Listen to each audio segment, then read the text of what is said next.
Hi friends, இந்த வீடியோவில் பூரிக்கு ஒயிட் கலரில் கிழங்கு மசாலா எப்படி செய்கிறதுங்கிறத பார்க்க போகிறோம். எப்போவுமே நம்ம எல்லோ கலரில் தான் செய்வோம். ஸோ ஒரு சேஞ்ச்காக ஒயிட் கலர் கிழங்கு மசாலா எப்படி செய்கிறது அப்படிங்கிறத நான் சொல்கிறேன். இந்த வீடியோவுக்கு ஸ்கிப் பண்ணாமல் பாருங்கள்.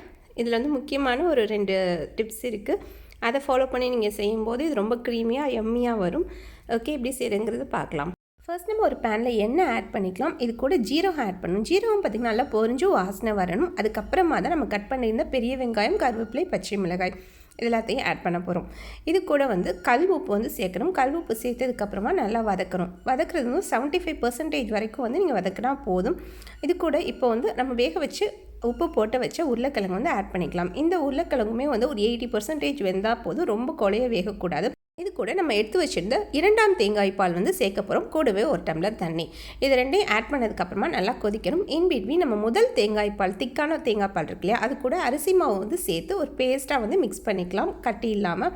இது வந்து இந்த குருமா வந்து பாயில் ஆகி முடிக்கும் போது நம்ம வந்து ஆட் பண்ணி இன்னும் ஒரு 5 மினிட்ஸ் வச்சிட்டோம் அப்படின்னா சூப்பராக வந்து ரெடியாகி வந்துடும்.